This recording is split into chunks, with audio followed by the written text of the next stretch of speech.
O Brasil desponta como líder mundial no ranking de assassinatos de pessoas que defendem o meio ambiente. Quanto mais aumenta a violência, eu tenho uma procura maior de pessoas atrás de arma de fogo para poder se defender. Os produtos deverão ter no rótulo a palavra suplemento alimentar. Antes, eles podiam ser chamados de alimentos ou medicamentos.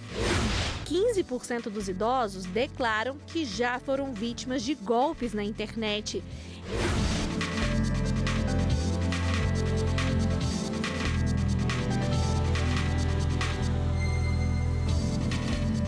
Olá, boa noite. Boa noite. A ministra Carmen Lúcia ocupa pelo 4º dia consecutivo e de forma interina a presidência da República. A repórter Carla Lucena, ao vivo, tem as informações da agenda dessa tarde. Vamos falar com ela. Boa noite, Carla. Oi, Érica. Boa noite para você. Boa noite a todos. A ministra Carmen Lúcia, no exercício da presidência da República, cumpriu toda a agenda de hoje novamente no Palácio do Planalto. A última reunião terminou agora há pouco, por volta das 6 horas da tarde. Ela se reuniu com integrantes do Conselho Nacional de Justiça para tratar de temas internos do Conselho e também de projetos que estão atualmente em andamento no CNJ. Participaram dessa reunião, entre outras pessoas, a Juliana Miranda, que é a atual diretora-geral do CNJ, e também o juiz Júlio Ferreira, que é o secretário-geral do Conselho. Um pouco antes, a ministra recebeu a diretora Maria Laura Canineu. Ela representa aqui no Brasil o escritório de uma organização internacional voltada para a defesa dos direitos humanos. A ministra também reuniu ainda hoje para uma reunião de rotina com o ministro da Saúde, Gilberto Ock. Lembrando que a ministra Carmen Lúcia segue na chefia do Poder Executivo Federal até o final desta semana. O presidente Michel Temer ainda está em Joanesburgo, na África do Sul. Voltamos agora ao estúdio. Obrigado, Carla. O ministro Dias Toffoli, no exercício da presidência do STF, negou medida liminar ao Sindicato dos Trabalhadores nas Indústrias Urbanas do Estado do Piauí, que queria a suspensão do leilão da Companhia de Energia do Estado, subsidiária da Eletrobras, marcada para esta quinta-feira. O sindicato alegava que o juízo da 19ª Vara Civil Federal do Rio de Janeiro e a Comissão de Licitação do Leilão teriam violado a autoridade das decisões tomadas pelo ministro Ricardo Lewandowski, que assentou que a venda de empresas públicas exige prévia autorização legislativa. O ministro apontou que, apesar do leilão ocorrer nesta quinta-feira, não há urgência para apreciar a questão, pois a homologação do resultado está prevista para ocorrer no próximo dia 20 de setembro. Ele determinou que a ação seja encaminhada para a relatora, a ministra Rosa Weber. Índios da região do Médio Xingu, no Pará, vão poder participar do vestibular especial, mesmo com prazo de inscrição já encerrado. A decisão é daqui, do Tribunal Regional Federal da Primeira Região, que garantiu o direito a 13 índios da região do Médio Xingu o direito de disputarem diversas vagas oferecidas pela Universidade Federal do Estado. Eles alegaram que não se inscreveram porque a FUNAI só ficou sabendo do edital apenas 5 dias antes do encerramento do prazo para a inscrição. A 6ª turma do TRF1 garantiu, contudo, o direito a eles de participarem do vestibular, alegando que impedi-los seria ir contra o princípio da razoabilidade. Apesar do Estatuto do Desarmamento ter restringido a compra de armas, o número de novos registros cresceu quase 8 vezes em um período de 10 anos. A funcionária pública Jaqueline Neves tirou o registro da arma há pouco mais de um ano. Num país igual o nosso, que a gente não tem segurança pública, que a gente tem tantos dados de violência, né? Eu acho que é muito importante a mulher buscar um meio de defesa. E eu acho que o meio mais eficaz é o armamento. Segundo a Polícia Federal, o número de registros de armas de fogo para cidadão cresceu quase 8 vezes num período de 10 anos. Quanto mais aumenta a violência, eu tenho uma procura maior de pessoas atrás de arma de fogo para poder se defender. As pessoas não acreditam mais nessa história que o desarmamento traz segurança. Os bandidos estão armados, né, e a população desarmada à mercê dos bandidos em casa. Em 2007, 3.901 novas armas para pessoas físicas foram registradas no país. Já em 2017, os novos registros subiram para 33.031. No ano passado, o estado com mais armas registradas foi o Rio Grande do Norte, seguido por São Paulo e Santa Catarina. As regras para a compra e o porte de armas estão no Estatuto do Desarmamento. Para o cidadão conseguir o registro na Polícia Federal, é preciso uma série de exigências. Quando um pai de família, um cidadão de bom costume, compra uma arma de fogo, ele dá nome, CPF, comprovante de residência, então o Estado sabe onde essa arma está. Então ela é para a defesa. Então eu indico o cidadão que queira se defender com arma de fogo, que treine para fazer um bom uso desse armamento. Com 25 anos, se não estiver respondendo a inquérito policial, nem inquérito policial, não estiver respondendo a processo penal, nenhum procedimento, você já começa a fazer o pedido de aquisição. Tem que tirar todas as certidões negativas criminais da Justiça Militar, da Justiça Federal, da Justiça do Estado onde você mora e fazer uma declaração de efetiva necessidade. A compra, inicialmente, é um direito do cidadão. E é bom lembrar que quem possui arma sem registro comete crime. O artigo 14 fala sobre porte ilegal de arma de calibre permitido, pena de 2 a 4 anos. E o artigo 16 fala que o porte é ilegal de arma de fogo de calibre restrito. Isso quer dizer, aquela arma que é utilizada pela polícia por forças de segurança, se for pego com uma pessoa que não tem autorização, a pena é um pouco mais gravosa. Agora, existe uma exemplificação. Mesmo se a arma for de calibre permitido, mas se ela tiver sido modificada, raspada, suprimida alguma de suas nomenclaturas nela, da pena mais gravosa de 3 a 5 anos. O Brasil é líder na lista de assassinatos de defensores do meio ambiente. O dado é de uma organização internacional que pediu apoio do Ministério Público em investigações que estão paradas. Não é apenas o meio ambiente que está ameaçado, os defensores da terra também. Só no ano passado, pelo menos 207 protetores do meio ambiente foram assassinados no mundo. Desse total, quase 60% dos crimes foram registrados na América Latina. O Brasil amarga 57 mortes durante o período analisado. 80% dos casos ocorreram contra quem tentava proteger as riquezas naturais da Amazônia. Com esses dados, o Brasil desponta como o líder mundial no ranking de assassinatos de pessoas que defendem o meio ambiente. Na sequência, aparecem as Filipinas com 48 mortes e depois a Colômbia com 24. O relatório foi feito pela organização internacional Global Witness, que aponta o enfraquecimento das leis destinadas à proteção dos direitos à terra e ainda o domínio do agronegócio, como fatores para o aumento dos conflitos. Para alertar sobre essa situação, a ONG produziu vídeos em espanhol e inglês, com pessoas que lutam pelo meio ambiente e tiveram parentes assassinados. A organização pediu ainda ajuda ao Ministério Público Federal em investigações que estão paradas. Para que os envolvidos nos crimes sejam de fato responsabilizados, a solicitação é para que o MPF retire esses casos que não estão progredindo nos estados e leve as apurações para o âmbito federal. Diretório Nacional do PT não terá que responder por dívida contraída pelo Diretório Municipal do partido. A decisão do Superior Tribunal de Justiça. No caso analisado, uma gráfica produziu material de campanha para o Diretório Municipal do PT em Porto Alegre e não recebeu o pagamento pela prestação do serviço. A empresa solicitou a inclusão do Diretório Nacional no polo passivo do cumprimento da sentença, ou seja, que ele também fosse responsabilizado pela dívida. O pedido foi aceito pelo Tribunal de Justiça do Rio Grande do Sul, que determinou o bloqueio online das verbas do diretório em função do caráter nacional dos partidos políticos. Para a relatora do processo no STJ, a ministra Nancy Andrighi, apesar dessa característica, não há dispositivo legal que determine ou obrigue a solidariedade entre os órgãos de direção partidária. A relatora destacou, inclusive, que a lei dos partidos políticos afasta expressamente a responsabilização solidária das esferas nacionais, estaduais e municipais. A terceira turma do Superior Tribunal de Justiça excluiu do polo passivo da dívida o Diretório Nacional do Partido dos Trabalhadores. E você vai ver a seguir no Jornal da Justiça. Os produtos deverão ter no rótulo a palavra suplemento alimentar. Antes, eles podiam ser chamados de alimentos ou medicamentos.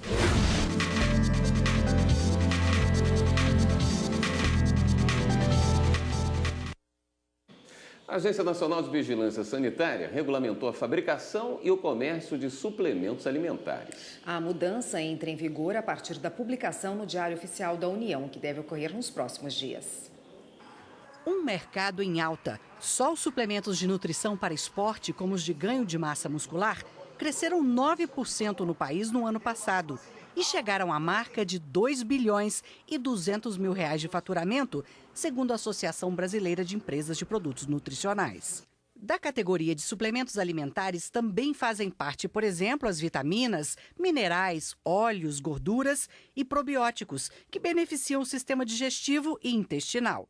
Mas, segundo este nutricionista, o mercado oferece produtos que prometem muita coisa e o consumidor pode ser enganado. Você tem lá, por exemplo, 500 miligramas de magnésio e você tem, na verdade, 100 miligramas de magnésio com 400 miligramas de pó, talco.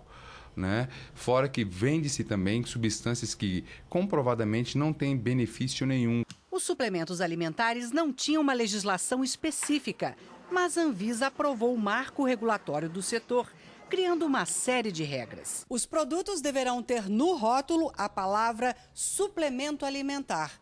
Antes, eles podiam ser chamados de alimentos ou medicamentos. Para se adequar à legislação, os fabricantes terão um prazo de 5 anos. A gerente-geral de alimentos da Anvisa explica que o rótulo também deverá trazer outras informações. O suplemento alimentar ele vai ter que identificar do que ele é fonte. Então, suplemento alimentar de carboidrato, de proteína, de fibras, né, do que ele é composto. Ele precisa também trazer algumas frases de advertência. É obrigatório ele declarar que este produto não é um medicamento. No caso de novos produtos, os fabricantes vão ter que comprovar a eficiência e a segurança. Mas a maioria dos suplementos alimentares não precisará de registro. Com exceção dos suplementos de probióticos e enzimas. Os probióticos e enzimas, além de comprovarem a segurança, esses dois constituintes, eles têm obrigatoriedade de comprovar a eficácia. Então, isso diferencia esses dois constituintes dos demais. E pelo fato da norma ser bastante prescritiva, ter listas positivas dos ingredientes, os limites mínimos e máximos, alegações que podem ser autorizadas, o registro ele deixa de cumprir esse papel de fazer essa checagem antes. Então, é uma forma mais fácil de se controlar e fazer a gestão de risco desses produtos. Para quem vende, o marco regulatório traz vantagem para o consumidor. Com certeza, com essa mudança na legislação, vão ficar só as empresas maiores, sérias e comprometidas com a qualidade e comprovando a eficácia do produto para os consumidores. Então você vai estar comprando realmente o que está prescrito no rótulo. Mas médicos e profissionais da nutrição lembram que suplementos alimentares não devem ser tomados por conta própria. Não compre suplementos sem indicação profissional, porque, dando um exemplo aqui de uma mulher que tem osteoporose, se ela comprar cálcio, mas estiver com o corpo bem ácido, né, com bastante ácido no corpo, o corpo não está alcalino, ele está ácido, isso pode dar pedra no rim dela. Então, não necessariamente comprar cálcio para quem tem osteoporose é bom. A primeira pessoa tem que entrar numa alimentação mais saudável, preparar o corpo dela para receber o cálcio e assim receber o cálcio na forma de suplementação, caso seja necessário. Em Tumbiara, Goiás, crianças enfrentam duplo preconceito para serem adotadas: a idade e a deficiência física. A deficiência, que foi a causa do abandono por parte dos pais biológicos, acabou sendo também a razão que levou os meninos a morarem no abrigo, desde o primeiro mês de vida. Os gêmeos vieram para cá com 40 dias de vida e hoje estão com 6 anos de idade. Eles estão inscritos no Cadastro Nacional de Adoção, que unifica os dados das crianças, dos adolescentes e dos adotantes. Os gêmeos, os dois foram comprometidos pelo uso de droga, né, da mãe durante a gestação. A rotina deles é uma busca constante por uma família, né, é o que a gente tenta fazer todos os dias.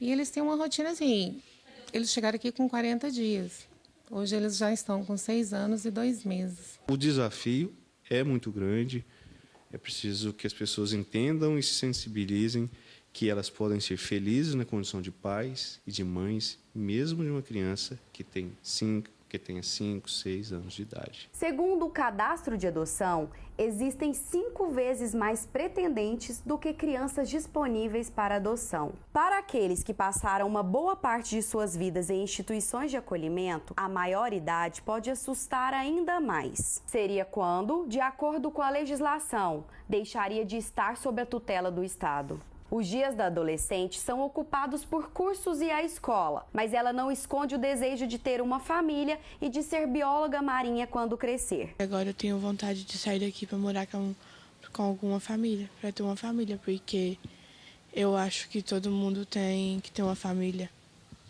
Todo mundo acha que tem que ter uma mãe, um pai, alguém por perto para ter carinho, amor. Não é que aqui não tenha, aqui tem até demais, mas sempre a mãe ou um pai por perto é bom. No ano passado, o Cadastro Nacional registrou 1.226 adoções de crianças e adolescentes no Brasil. Todos nós precisamos ter atitude adotiva. O que é isso? É ver uma criança como um ser. Não ser um processo, não ser um número, não ser uma criança que está para adoção, mas ser uma criança. E a população, de um modo geral, existe nela ainda o preconceito.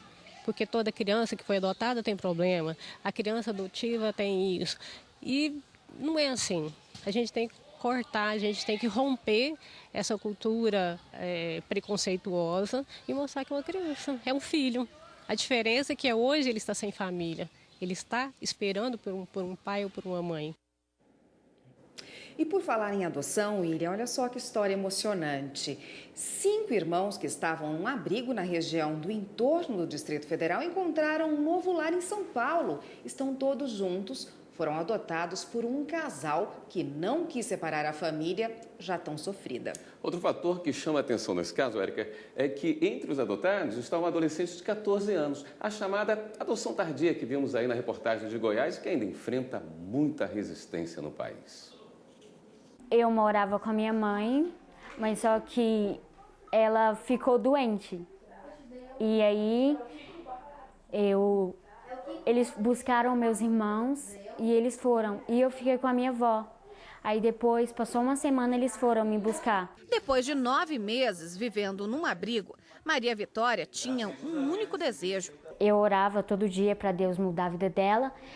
E tinha muita esperança da gente voltar para ela. Ela, Pedro, Miguel, Gabriel e Vitor haviam sido retirados da família. A mãe não tinha mais condições de cuidar das crianças. Quando soube que ela e os outros 4 irmãos entraram para a lista de adoção, o medo virou outro. Eu falei para ela, se meus irmãos não forem, eu não vou. Uma das possibilidades encontradas pela Vara da Infância e da Juventude para que eles tivessem uma nova casa era separá-los. Mas aí, este casal apareceu. Conhecemos essas crianças, mas até então era apenas um conhecer. Ela disse que o juiz poderia estar desmembrando essas crianças, né? Cada um indo para um lar. E eu dizia, acho isso tão chato, acho a gente vê tantas reportagens, vê irmãos procurando irmãos. E eu dizia, eu não acho justo. Eu não acho uma coisa certa. Distanciar os irmãos, para eles, não era uma opção. Se eu questionei, e por que não eu? Não foram outros que questionaram. Não foi outros que tiveram a visão. Fui eu. Então eu vi uma responsabilidade nas minhas mãos. Porque é muito fácil falar de amor. Difícil é praticá-lo. Vera e Adalberto entraram no cadastro de adoção.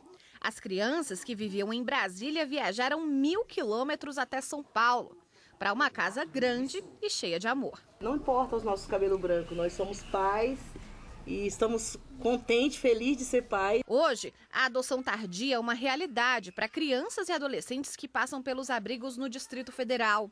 Só este ano foram adotados 60 meninos e meninas entre 12 a 18 anos e 12 grupos de irmãos. Uma mudança de comportamento importante para o Cadastro Nacional de Adoção. Elas têm se aberto a acolher crianças maiores, a acolher grupos de irmãos. Então, isso tem propiciado uma colocação, pelo menos aqui no Distrito Federal, de crianças que outrora a gente tinha muito pouca chance de colocar numa família, porque não havia candidatos para elas. Mas a conta ainda não fecha. Aqui na capital do país, são 509 pessoas habilitadas a adotar, 125 crianças e adolescentes que precisam de um novo lar. A preferência das famílias é por bebês e crianças de até 3 anos. Entre 10 e 17 anos, a procura é baixíssima. A família Guimarães é a prova de que amor não tem idade. Deus está nos dando uma oportunidade, né, de servi-lo, cuidando deles. E eles cuidando de nós, porque nós nos sentimos muito amados por eles. E agora, com um lar, Maria Vitória viu que sonhar nunca é demais. Um deles eu já realizei, que era ter uma mãe e um pai. E agora eu tenho um que é ser delegado.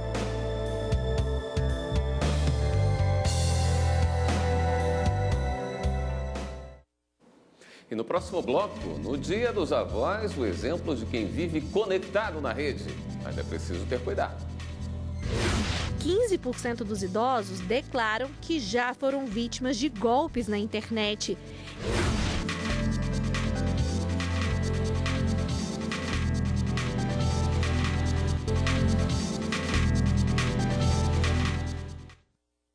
Hoje é o Dia dos Avós. Você sabia que no Brasil já são mais de 5 milhões de pessoas da melhor idade conectadas na internet? Pois é, mas é preciso ficar atento, viu? O idoso também costuma ser uma vítima fácil de golpes.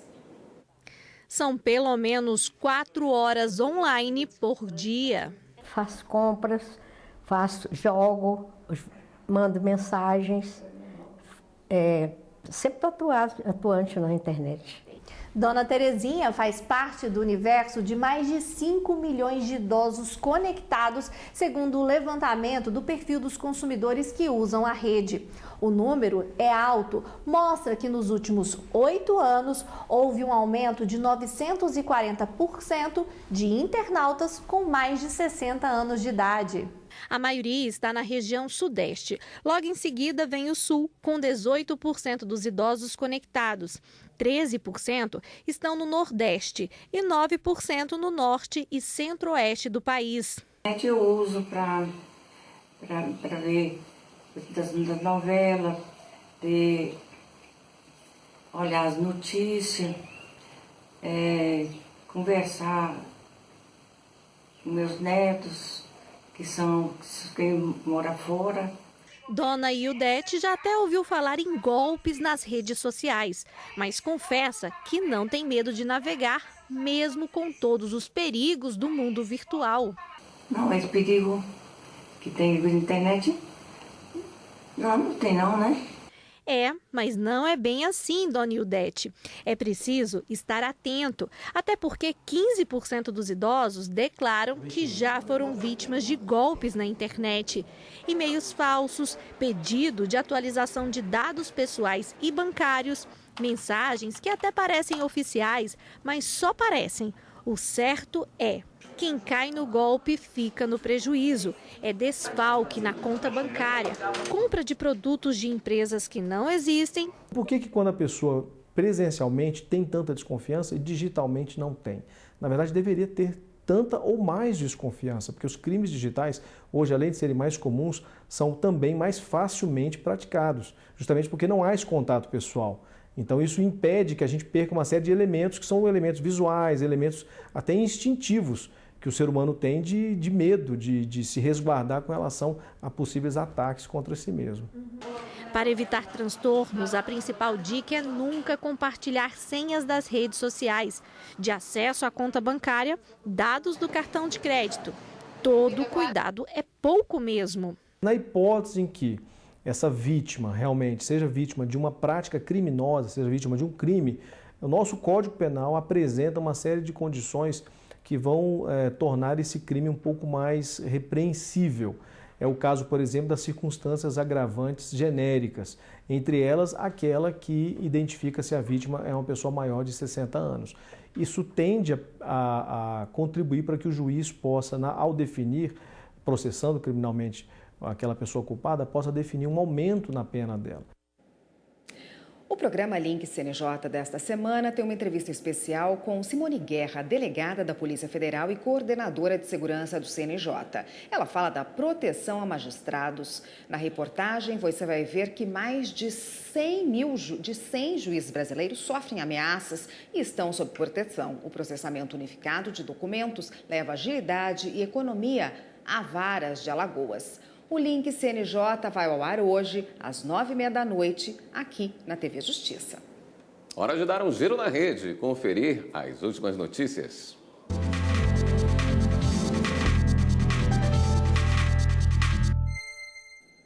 Vamos então à redação do Jornal da Justiça falar com a repórter Fernanda Porto, que tem as novidades hoje pra gente. Boa noite, Fernanda. Oi, Érica, boa noite para você, boa noite, William, boa noite para você que nos acompanha em casa. A gente começa o giro falando que operadoras de telefonia questionam no STF leis do Rio de Janeiro sobre fidelização para prestação de serviço. Foram ajuizadas 2 ações. Os relatores, os ministros Marco Aurélio e Rosa Weber, já aplicaram um rito abreviado que possibilita o julgamento pelo plenário sem pedido de liminar. E a Justiça de São Paulo concedeu mais de 44 mil medidas para proteger mulheres vítimas de violência doméstica só este ano. O balanço aponta que a principal decisão foi a determinação de proibir o agressor de se aproximar da vítima. Segundo dados do Conselho Nacional de Justiça, em todo o Brasil, de 2016 até 2017, cresceu em 21% o registro de casos de violência contra mulheres. E amanhã está prevista uma ação conjunta em vários aeroportos do Brasil contra a cobrança de bagagem. A ação será feita pela OAB, PROCON e Instituto de Defesa do Consumidor. Caso sejam encontradas irregularidades na cobrança e pesagem de malas, as companhias aéreas podem ser multadas. E você em casa, se quiser rever alguma de nossas reportagens aqui da TV Justiça, é só acessar nosso canal no YouTube, TV Justiça Oficial. Eu volto ao estúdio. Obrigada, Fernanda. E o Jornal da Justiça, a segunda edição de hoje, está terminando. Uma boa noite para você. Boa noite. Continue com a programação da TV Justiça e a gente se vê amanhã. Até lá.